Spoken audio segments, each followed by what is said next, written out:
Bismillahirrohmanirrohim. Idhar halki, idharnya jelas, halkiannya tenggorokan.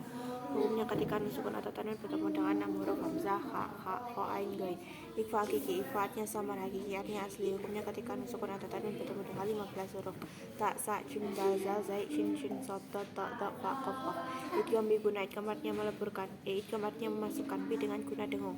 Jadi idgham biguna artinya memasukkan dengan dengung. Hukumnya ketika sukun atau tanwin bertemu dengan 4 huruf ya, mu, ya, nun, mim, bau. Idgham bilakuna, idgham artinya memasukkan bi dengan la tanpa guna dengung. Jadi idgham bilakuna artinya memasukkan dengan tanpa dengung. Hukumnya ketika sukun atau tanwin bertemu dengan 2 huruf la, ron, lam, dan ro. Iklab, iklab artinya mengganti. Hukumnya ketika sukun atau tanwin bertemu dengan huruf ba. Ikhfa syafawi, ikhfatnya samar, syafawiyatnya 2 beber. Hukumnya ketika sukun bertemu dengan huruf ba. Idgham mimi, idgham artinya memasukkan mimi ke dalam mim. Hukumnya ketika sukun bertemu dengan mim. Idhar syafawi, idharnya jelas, syafawiyatnya 2 beber. Hukumnya ketika sukun bertemu dengan selain huruf ba dan mim.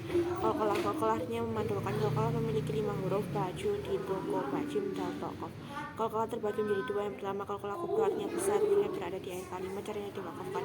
Yang kedua qalqalah sugra artinya kecil, hurufnya berada di tengah kata atau di antara kalimat, cirinya bersukun. Hukum ra terbagi menjadi 2. Yang pertama ra tafhim artinya tebal, memiliki 5 cara bacaan. Yang pertama ketika ra berharokat fathah atau fathatain, ketika ra berharokat kasroh atau kasrotain, ketika fathah bertemu sukun, ketika Kasroh, nggak ada kasroh. ketika fathah bertemu sukun, ketika dhamma bertemu Ketika ro berharokat dhamma atau dhammatain, ketika fathah bertemu sukun, ketika dhamma bertemu sukun, ketika ra sukun di awal kata yang didahului huruf hamzah wasal. Contohnya An-Nur ayat 50 yang berbunyi amirotabu. Yang kedua ra tarkikarnya tipis, memiliki 2 cara bacaan, yaitu ketika ra berharokat kasrah atau kasratain, ketika kasrah bertemu sukun. Hukum lam jalalah artinya lam awal. Lam jalalah terbagi menjadi 2. Yang pertama lam jalalah tafhim artinya tebal, memiliki 2 cara bacaan. Yang pertama ketika fathah bertemu lam jalalah, ketika dhamma bertemu lam jalalah. Lam jalalah tarkikarnya tipis, memiliki 1 cara bacaan, ketika kasrah bertemu lam jalalah.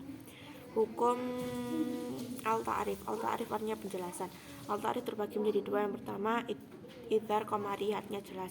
Hukumnya ketika al-ta'rif bertemu dengan 14 huruf alif, ba, shim, ha, ho, ain, goin, fa, kof, kof, mim, waw, ha, ya. Yang kedua idgham syamsiyah artinya memasukkan. Hukumnya ketika al-ta'rif bertemu dengan 14 huruf ta, sa, dal, dar, ro, zai, shin, shin, sod, dot, to, to, lam, nun. Hukum mat terbagi menjadi 2. Yang pertama mat tabi'iyatnya tabi'at, yang kedua mat hariyatnya jamak. Mat tabi'i memiliki 6 ciri, yaitu fathah bertemu alif, kasrah bertemu sukun, dhamma bertemu waw sukun, fathah berdiri, kasrah berdiri, atau mat terbalik. Mat tabi'i terbagi menjadi 5. Yang pertama mat iwat, artinya memanjangkan, iwat artinya mengganti. Hukumnya ketika fathatain bertemu alif yang diwakafkan maka diganti dengan fathah dan dibaca panjang selama 1 alif 2 rakaat. Yang kedua mat badal, artinya memanjangkan, badal artinya mengganti. Hukumnya setiap huruf hamzah yang dibaca panjang maka dinamakan mat badal dan dibaca panjang selama 1 alif 2 rakaat. Yang ketiga mat sila qasirah, artinya memanjangkan, sila menggabungkan, qasirah pendek. Hukumnya ketika huruf dhamir yang berharokat kasrah berdiri atau dhamma terbalik yang berada di antara kalimat dan kalimat setelahnya bukan diawali huruf hamzah maka dinamakan mat sila qasirah dan dibaca panjang selama 1 alif 2 rakaat. Yang keempat mat tamkin, artinya memanjangkan, tamkin menetapkan. Hukumnya ketika 2 huruf ya yang berada di dalam satu kata, ya yang pertama berharokat kasrah bertasydid, ya yang kedua berharokat sukun maka dinamakan mat tamkin dan dibaca panjang selama 1 alif 2 rakaat. Yang kelima mat tabi'iyah, artinya memanjangkan, tabi'at harfi huruf. Hukumnya ketika mat tabi'i harfi memiliki 6 huruf hayung, toharo, 5 huruf hayung, toharo, ya, toharo. Hukumnya ketika mat tabi'i harfi itu masuk huruf muqatta'ah, yaitu huruf yang berada di awal kalimat surat Al-Quran dan hurufnya dibaca panjang selama 1 alif 2 rakaat.